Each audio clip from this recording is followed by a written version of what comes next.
السلام علیکم ناظرین، میں ہوں منصور علی خان، اپنے ڈیجیٹل چینل کے اوپر آپ کو خوش آمدید کہوں گا۔ ناظرین، اس ویڈیو کے اندر ایک تو عمران خان صاحب کے حوالے سے آج ان کے کیس کی سماعت تھی، پچھلے ویڈیو میں نے آپ کو بتایا تھا، اس کے بارے میں بھی بات کریں گے۔ اس کے ساتھ ساتھ ایک ڈان کی کہانی آپ کو سنانی ہے۔ یہ ڈان کون ہے؟ اور یہ ڈان ارب پتی ڈان، کوئی چھوٹا موٹا ڈان بھی نہیں، ارب پتی ڈان، اس کی کہانی بھی آپ کو سنانی ہے۔ اینڈ تک یہ ویڈیو ضرور دیکھیے گا، بڑی انٹرسٹنگ سٹوری ہے، میں یہ آپ کے ساتھ شیئر کرنا چاہتا تھا۔ لیکن اس سے پہلے آپ سے ریکویسٹ ہے کہ چینل کو سبسکرائب ضرور کیجئے۔ اب تقریباً 7.5 لاکھ سبسکرائبر تک ہم پہنچ چکے ہیں، 50% ٹارگٹ اچیو، 50% ٹو گو، اور 2 مہینے کا یہ ٹائم تھا، لیکن ماشاءاللہ 1 مہینے کے اندر ہی جو ہے آلریڈی ہم اپنا 50% ٹارگٹ جو ہے وہ کراس کر چکے ہیں۔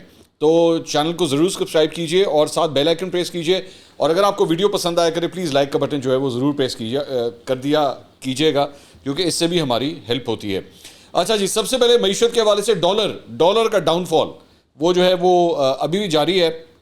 ڈالر انٹر بینک میں جناب آج تقریباً 298 اور 299 روپے کے درمیان بند ہوا ہے، اور حالیہ دنوں میں انٹر بینک میں ڈالر کی قیمت میں بلند ترین سطح سے 8.50 روپے تک اب کمی جو ہے وہ ریکارڈ کی 8.5 روپے جو ہے وہ تقریباً کم ہو چکا ہے۔ لیکن ایک چیز جو اب دیکھی جا رہی ہے وہ یہ ہے کہ وہ جو اس کی سپیڈ تھی نا، جو جمپس تھے وہ اب سلو ہوتے جا رہے ہیں۔ لگ اس طرح رہا ہے کہ اپنی ریئلسٹک پوزیشن کے آس پاس جو ہے فی الحال جو مارکیٹ کے ڈائنامکس ہیں اس کے مطابق اپنی ریئلسٹک پوزیشن کے آس پاس اب یہ آ کے کھڑا ہو رہا ہے۔ تو وہ پہلے جس طرح 4 روپے 5 روپے 10 روپے جس طرح کمی ہو رہی تھی وہ نہیں ہو رہا۔ بیسکلی وہ لگ رہا ہے کہ ببل جو ہے وہ برسٹ کر کے اب اپنی اصل پوزیشن جو ہے نا وہ یہ ڈھونڈ رہا ہے۔ Let's see what happens. اس کے علاوہ ایک بجلی کے حوالے سے جناب وزارت خزانہ، وزارت توانائی اور IMF کے درمیان بجلی کے بلوں پر ریلیف فراہم کرنے کے حوالے سے کوئی پیش رفت نہیں ہو سکی ہے، اور بیسکلی IMF نے کہا ہے کہ پاکستان کے جو بجلی خود پیدا کرنے والی صنعتیں ہیں ان کو دی گئی مراعات جو ہیں وہ واپس لی جائے، اور IMF نے مطالبہ کیا کہ ان صنعتوں کو گیس نرخوں میں فوری اضافہ کیا جائے، ان کو سبسڈائز ریٹس کے اوپر جو ہے بیسکلی گیس دی جاتی ہے تاکہ یہ اپنی بجلی خود بنا سکیں۔ تو اور یہ بھی کہا گیا ہے کہ ان گیس نرخوں میں اضافہ جو ہے وہ جولائی 2023 سے کیا جائے، وہاں سے امپلیمنٹ کیا جائے۔ IMF نے حکومت پاکستان سے مطالبہ کیا ہے کہ بجلی بنانے والی صنعتوں کے لیے رعایتی ٹیرف ختم کر کے نرخوں میں اضافے کا پلان جو ہے وہ فراہم کیا جائے، اور یہ بھی ان کا مطالبہ ہے کہ صارفین کو ریلیف دینے کے لیے پاور سیکٹر کا نظام درست کیا جائے، اور بجلی بلوں پر ریلیف پلان کی IMF شرائط پر عمل درآمد کے لیے وقت مانگا گیا ہے۔ تو یہ جناب ایک خبر یہ ہے۔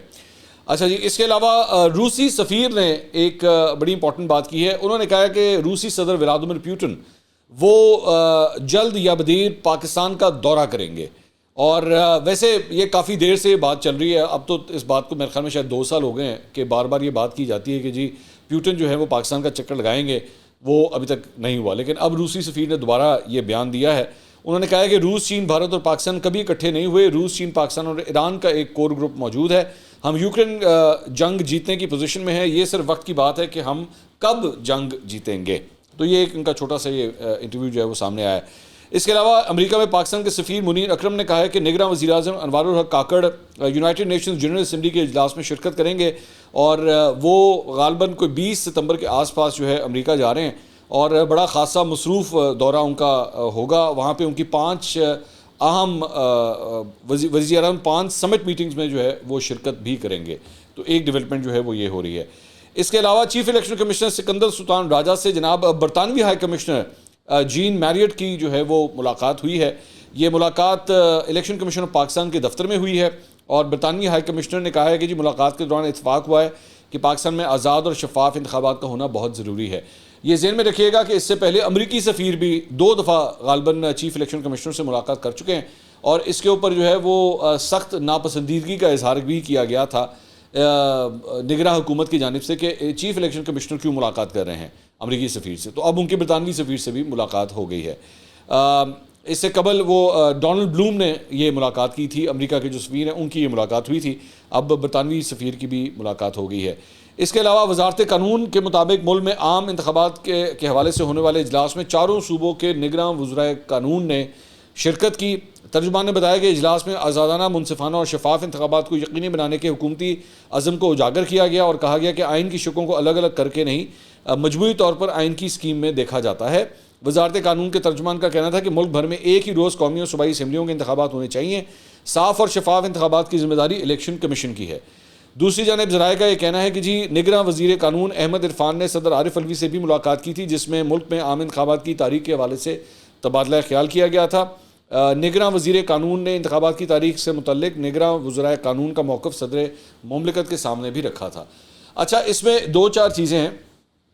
ایک تو یہ میں آپ کو غالباً میں نے آج سے 1 ہفتہ پہلے آپ کو بتایا تھا کہ ایکسپیکٹڈ ہے کہ آنے والے چند دنوں کے اندر موسٹ پرابلی شاید الیکشنز کی ڈیٹ کا جو ہے وہ اعلان کر دیا جائے گا الیکشن کمیشن کی جانب سے, اور اس کے حوالے سے جو ہے وہ کافی ہلچل مچی ہوئی ہے آلریڈی.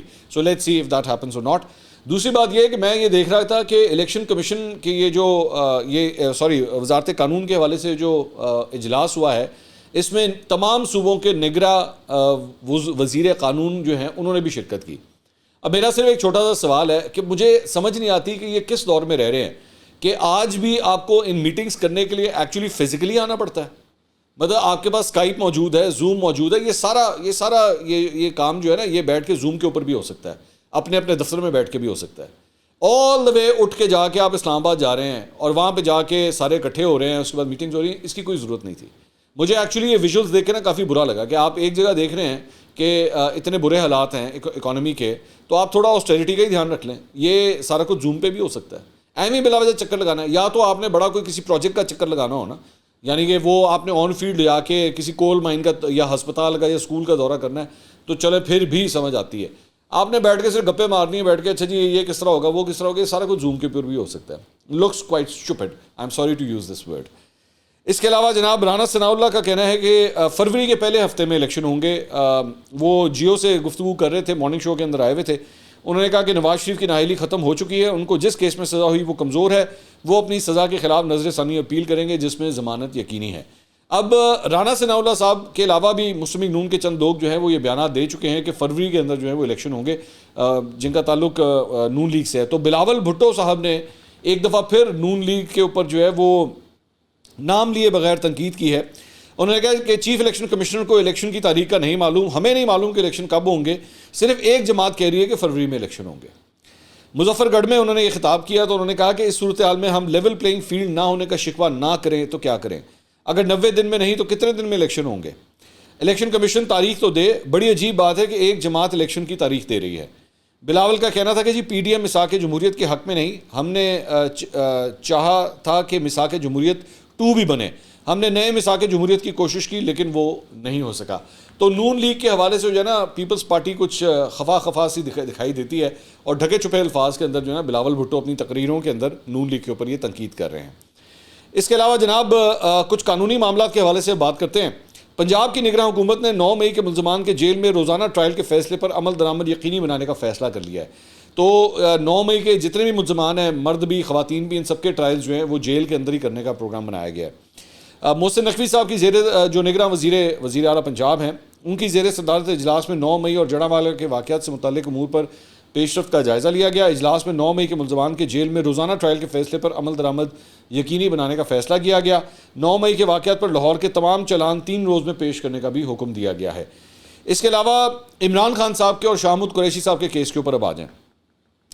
عمران خان صاحب کے خلاف سائفر کیس کی آج سماعت ہوئی, اٹک جیل کے اندر ہی ہوئی, ان کیمرہ ہوئی, اور جج ابوالحسنان ذوالقرنین نے عمران خان صاحب کا مزید 14 روز کا جوڈیشل ریمانڈ جو ہے وہ منظور کر لیا.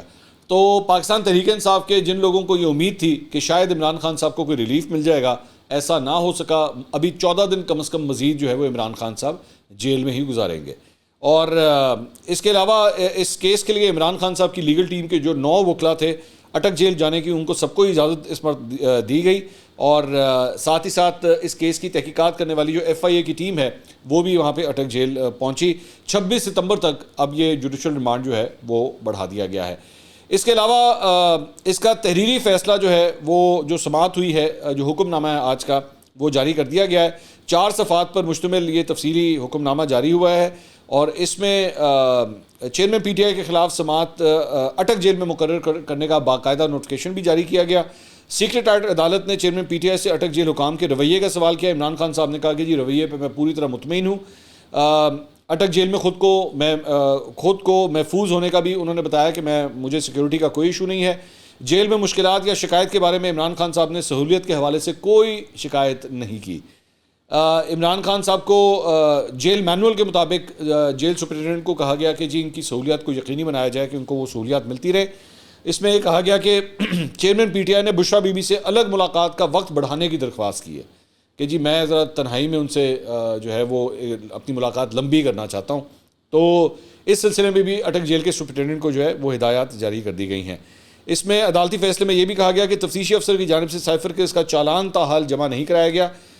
چالان جمع کروانے کے لیے مزید وقت مانگا گیا ہے اور اس لیے کیس کی سماعت جو ہے وہ 26 ستمبر تک ملتوی کی جاتی ہے. اس کے فوری بعد عمران خان صاحب کے اس کیس کی فوری بعد جو ہے شاہ محمود قریشی صاحب کا بھی کیس لگا ہوا تھا. یہی معاملہ یہی تھا سائفر کا ہی, لیکن اس کی سماعت جو ہے جوڈیشل کمپلیکس میں ہوئی. یہاں پہ ایک دیکھنے والی چیز یہ تھی کہ شاہ محمود قریشی صاحب جب وہاں پر آئے تو ان کو ہتھ کڑی لگائی ہوئی تھی اور ہتھ کڑی لگا کر جو ہے وہ ان کو لایا گیا. اب مجھے نہیں پتا, میں فرینکلی اسپیکنگ نہیں جانتا کہ ایسا کیوں کیا گیا, مطلب یہ ہتھ کڑی لگانے کا کیا چکر تھا, جبکہ یہ سارا کام مطلب شاہ محمود قریشی صاحب کوئی ایسے شخص نہیں ہے کہ وہ بھاگ جاتے یا وہ بھاگے ہیں کبھی یا وہ بھاگنے والے ہیں یا کوئی ایسا کراؤڈ بہت زیادہ آیا ہوا تھا جو ہو سکتا ہے کہ شاہ محمود قریشی صاحب کو بھگا کے لے جائے. اب یہ بلا وجہ کی جو ہے نا وہ ایک تھیٹرکس کرنے کی کوشش کی گئی. اب یہ تھیٹرکس بنائے گئے ہیں یا کیے گئے ہیں, یہ دو مختلف ایسپیکٹس ہیں کہ یہ بلا وجہ مطلب یہ ہتھکڑی پہنانے کی کچھ سمجھ نہیں آتی اس بات کی, مطلب یہ اس کے بغیر بھی سارا کچھ ہو سکتا تھا, لیکن شاید ڈیلیبریٹلی کیمروں کے آگے سب کچھ دکھانا تھا کہ دیکھیں جی ہم ہتھکڑی پہنا کے لے کر آ رہے ہیں, جبکہ ایکچولی اس کی ضرورت نہیں تھی. خیر شاہ صاحب جو ہیں وہ وہاں پہ اس کے بعد پیش ہوئے تو ان سے عدالتی عملے نے شاہ صاحب سے کہا سائفر کیس میں آپ کی کل کے لیے درخواست سے ضمانت مقرر ہے. شاہ صاحب نے کہا کہ جی کیا کل مجھے جوڈیشل کمپلیکس آنا ہوگا. عدالتی عملے نے کہا کہ نہیں, درخواست سے ضمانت پر آپ کو کل جوڈیشل کمپلیکس نہیں آنا پڑے گا. ابوالحسنات صاحب اٹک گئے ہوئے ہیں, آپ کو آج حاضری لگا کر واپس بھیج دیں گے. جو اگلی تاریخ چیئرمین پی ٹی آئی کے کیس کی ہوگی وہی آپ کی ہوگی. تو بعد میں مختصر سماعت کے بعد شاہ محمود صاحب کو جو ہے 26 ستمبر تک ان کے جوڈیشل ریمانڈ میں بھی توسیع کر دی گئی. شاہ صاحب نے یہاں پہ میڈیا سے گفتگو کی, انہوں نے کہا ہمیں ملک عزیز ہے اور مجھے یقین ہے میں نے کبھی ملک سے غداری نہیں کی. موت برحق ہے, جہاں قید ہوں چند قدم دور پھانسی گھاٹ ہے. اعتماد سے کہتا ہوں ملک کا وفادار ہوں, اگر ملک سے غداری کی ہے تو پھانسی گھاٹ پر لٹکا دیا جائے, قبول کروں گا. پی ٹی آئی کے چیئرمین ایک ہی تھے اور ہیں, کوئی ابہام نہیں. میں نے پاکستان کے مفادات کو اولیت دی ہے. ملک معاشی اور آئینی بحران کا شکار ہے جس کا حل شفاف انتخابات ہیں. ذاتی انا سے بالا تر ہو کر سوچنا ہوگا. ملک مشکل میں ہے, اپنے رویوں پر سب کو نظر ثانی کرنی ہوگی. میں اڈیالہ جیل میں قید تنہائی کاٹ رہا ہوں. دیگر قیدیوں کی طرح مجھے جیل سے باہر چہل قدمی نہیں کرنے دی جاتی اور مجھے گھر کا کھانا نہیں ملتا, عام قیدیوں والا ہی ملتا ہے. اڈیالہ انصاف میں دیر ہو سکتی ہے, اندھیر نہیں ہو سکتی. فیملی سے کل ملاقات ہوئی, بچے اور اہلیہ اڈیالہ جیل آئے تھے. میری فیملی اس وقت سب سے زیادہ ٹارچر سے گزر رہی ہے. میں 9 مئی واقعات میں بے قصور ہوں, میں موجود ہی نہیں تھا. اس وقت میری اہلیہ بیمار تھی اور میں ان کی تیمارداری کر رہا تھا. یہ شاہ محمود قریشی صاحب کا یہ بیان ہے. اس کے علاوہ جناب بیرسٹر گوہر علی خان صاحب نے, جو پاکستان تحریک انصاف کے وکیل ہیں, انہوں نے ایک ٹویٹ کیا. انہوں نے کہا الحمدللہ appeared as chief election commissioner P T I and got bat as our symbol for election. Our intra-party election accepted. Detailed order of ECP to follow. Congratulations to all. اچھا اس میں کنگریچولیٹ کرنے والی ویسے بات نہیں تھی کیونکہ اس کا بیک گراؤنڈ یہ ہے, ظاہری بات ہے وہ تو وکیل ہے, انہوں نے اپنے حوالے سے یہ بتانا ہے بلے بلے اسی جیت گئے. ایکچولی جیتے نہیں ہیں, آپ نے اس کیس کو خود خراب کر دیا تھا. انٹرا پارٹی الیکشنز کے حوالے سے بار بار الیکشن کمشن کی جانب سے پی ٹی آئی کو نوٹس جاری کیا گیا کہ آپ اپنے انٹرا پارٹی الیکشنز نہیں کروا رہے. اس کے بعد انہوں نے ایک سارے لاز وغیرہ نئے لاز بھی جو ہے انہوں نے انٹروڈیوس کرائے. انٹروڈیوس کرانے کے بعد اس پہ بھی یو ٹرن لے لیا کہ نہیں جی اب وہ نہیں ہے, وہ ہم پہلے والے کے اوپر ہی جا رہے ہیں, جس کی وجہ سے ان کا بلے کا جو نشان تھا نا وہ پھنس گیا تھا. اور الیکشن کمیشن بار بار ان کو نوٹس کر رہا تھا کہ آپ اس کے اوپر کلیئرٹی کریں, اگر آپ نہیں کریں گے تو پھر آپ کو جو ہے بلے کا نشان الاٹ نہیں ہو سکے گا. تو یہ مطلب جنہوں کہتے ہیں نا مرتے مرتے بچے ہیں, ایکچولی صورتحال یہ تھی. تو کنگریچولیشنز والی اس میں کوئی بات نہیں تھی. کیس یہ حال ہے ان لوگوں کے کہ کیس کا بیڑا غرق ہو کے رکھ دیا گیا تھا الیکشن کمیشن کے اندر. اصل کہانی یہ ہے. خیر ٹھیک ہے, یہ تو چلتا ہی ہے. اسی زیادہ وکلا تو کہنے ہیں تو پھر یہ کہتے ہیں کہ وہ جی ہمارے وکیلوں میں نا پھوٹ ڈلوانے کی منصور علی خان کوشش کر رہا ہے. میں تو صرف پن پوائنٹ کر رہا ہوں, نہ منو آپ کی مرضی ہے. آپ تسی اپنے آدھی نہیں مانتے, تو اگلے آدھی کی مننی. خیر ہے ٹھیک ہے, لگے رہو اسی جو بہ کے بنائی جو ٹک ٹاک بنائی جو بیٹھ کے اسی کام پہ لگے رہے. اچھا جی, اس کے علاوہ عمران ریاض خان صاحب کے حوالے سے آج کیس کی سماعت ہوئی. بڑا امپورٹنٹ دن تھا کہ آج جو ہے وہ کیا ڈیولپمنٹ ہوتی ہے, کیونکہ اس معاملے کی جو لاسٹ ہیئرنگ تھی اس میں ایکسپیکٹ کیا جا رہا تھا کہ شاید اگلے 10 دن میں عمران ریاض خان جو ہیں وہ بازیاب ہو جائیں گے یا گھر واپس آ جائیں گے, لیکن ایسا نہیں ہو سکا. اب اس کیس کی جو سماعت ہوئی ہے اس میں عمران ریاض خان صاحب کے جو وکیل ہیں میاں علی اشفاق, انہوں نے آج میڈیا سے گفتگو کی. انہوں نے کہا گزشتہ سماعت میں آئی جی صاحب نے اپنی طرف سے عدالت کو کہا کہ ریئل ٹائم انفارمیشن ان کو موصول ہوئی ہے. اس کا مطلب ہے کہ حقیقی طور پر ان کے پاس ایسے شواہد موجود ہیں جن کی بنیاد پر عمران ریاض کی ریکوری انشور ہو سکتی ہے۔ تو اس اسپرٹ میں عدالت نے آرڈر پاس کیا کہ آپ کو 14 دن کا ٹائم نہیں دیا جائے گا، اور فی الفور جو کال موصول ہوئی ہے اس کی تصدیق اور تحقیق کے لیے ان کے ساتھ بیٹھیں اور معاملے کی چھان بین کریں۔ عدالت کے آرڈر کی پیروی کرتے ہوئے میں اور عمران کے والد آئی جی صاحب کے پاس گئے، جوائنٹ ورکنگ گروپ کی تفصیلاً میٹنگ ہوئی اور جو کال موصول ہوئی تھی اس کی تصدیق ہو چکی ہے۔ اب ہماری انڈرسٹینڈنگ یہی تھی کہ پولیس یا کوئی اور ادارہ عمران ریاض کو بازیاب کرنے کے لیے جو اقدامات ہیں وہ لیں گے، اور ہماری انڈرسٹینڈنگ یہی تھی کہ عمران ریاض کسی بھی وقت ہمارے پاس ہوگا۔ اس لیے عدالت نے پوچھا کہ آئی جی صاحب پروگریس کیا ہے، تو انہوں نے یہی باتیں جو میں آپ کے سامنے بیان کر رہا ہوں عدالت کے سامنے بیان کی۔ انہوں نے جوائنٹ ورکنگ گروپ کی میٹنگ کا بتایا کہ عمران ریاض کے والد اور وکلا آئے تھے اور ہم نے تمام معاملات کی پازیٹیو ڈیولپمنٹ سے آگاہ کیا ہے، جس پہ جج صاحب نے مجھ سے پوچھا ہے تو میں نے بتایا کہ ہماری سمجھ بوجھ کے مطابق تو عمران ریاض کو اب تک گھر آ جانا چاہیے تھا، یا پولیس کو یا متعلقہ ادارے کو عمران ریاض کو لازمی طور پر بازیاب کرا لینا چاہیے تھا۔ میری انڈرسٹینڈنگ یہی تھی کہ اس معاملے کو فی الفور حل ہونا چاہیے۔ آپ نے دیکھا کہ آنریبل چیف جسٹس صاحب نے بھی آئی جی صاحب اور باقی تمام اداروں کے نمائندوں کا شکریہ ادا کیا، ان سب نے مل کر عمران ریاض کی بازیابی کے لیے اقدامات کیے ہیں، جبکہ عمران ریاض ابھی ہمارے پاس پہنچا بھی نہیں ہے۔ اغوا کاروں کی جانب سے تاوان کے حوالے سے بات کرتے ہوئے میاں علی اشفاق نے کہا کہ تاوان صرف مالی صورت میں نہیں ہوتا، اس کی وصولی پتہ نہیں کہاں کہاں کس صورت میں۔ عمران ریاض ایک صحافی ہے اور صحافی اپنی خبر دیتا ہے یا اپنی رائے دیتا ہے، اگر خبر نہ دے اور رائے نہ دے تو اس کو بھی آپ تاوان تصور کر سکتے ہیں۔ تو یہ انہوں نے بات کی۔ حاصل وصول اینڈ میں یہی ہے کہ عمران ریاض ابھی بھی گھر واپس نہیں آ سکے۔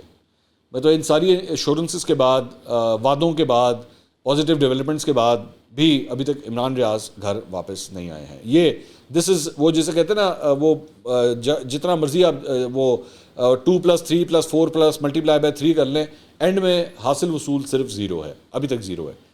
اچھا جی، اب آ جائیں ذرا ڈان کے حوالے سے ایک خبر آپ کے دینی ہے۔ یہ انڈر ورلڈ کا ڈان کون ہے؟ یہ انڈر ورلڈ کا ڈان بیسکلی ایک پولیس آفیسر ہی ہے۔ اس کی خبر آپ کے ساتھ شیئر کرنی ہے، اور خبر بھی ڈان میں آئی ہے۔ یہ بھی بڑی انٹرسٹنگ بات ہے، یہ آج کے ڈان میں خبر آئی ہے۔ مجھے یہ خبر بڑی انٹرسٹنگ لگی، میں آپ کے ساتھ شیئر کرنا چاہوں گا کہ اس ملک کو نوچنے والے، کھانے والے کس کس قسم کے بھیڑیے ہیں اور وہ کیا کیا حرکتیں کرتے ہیں۔ آپ کے رونگٹے کھڑے ہو جائیں گے اس کہانی کو سن کے۔ بات اچھا، میں بالکل اسی طرح میں پڑھ دیتا ہوں تاکہ آپ کو لفظ بہ لفظ پتہ لگ سکے کہ ایکچولی اس ملک میں کیا ہو رہا ہے۔ سرحد پار منشیات کی اسمگلنگ سکینڈل میں ایک اعلیٰ سطحی تحقیقات نے حیران کن موڑ اختیار کیا ہے۔ International smuggling of narcotics, smuggling کس طرح ہوتی ہے؟ ایک انکوائری پینل نے اربوں روپے مالیت کی کئی غیر قانونی جائیدادوں کا پتہ لگایا ہے، اربوں روپے کی، جو مبینہ طور پر ملزم پولیس افسر کی ہے، جسے وردی والا انڈر ورلڈ ڈان کہا جاتا ہے۔ وردی والا انڈر ورلڈ ڈان، یہ اس کا لقب جو ہے وہ دیا جاتا ہے، اور اربوں روپے کی اس کی جائیداد ہے۔ لاہور کے S S P internal accountability کی سربراہی میں پولیس افسران کا 3 رکنی پینل ملزم کے خلاف محکمانہ انکوائری کر رہا تھا۔ سابق deputy superintendent police D S P Mazhar Iqbal, یہ ان کا نام ہے actually, D S P Mazhar Iqbal, اور بیسکلی اینٹی نارکوٹکس فورس نے ڈرون کے ذریعے سرحد پار سے منشیات کی اسمگلنگ کے ریکٹ کا یہ پردہ فاش کیا ہے۔ اے این ایف نے اگست کے آخری ہفتے میں مظہر اقبال کے خلاف منشیات کے اسمگلر احمد سے 75 ملین روپے رشوت لینے کا الزام ان کے اوپر لگا۔ اس پہ مقدمہ درج کیا گیا، جو کہ آئس ڈرگ کی سرحد پار اسمگلنگ میں بھی ملوث تھا۔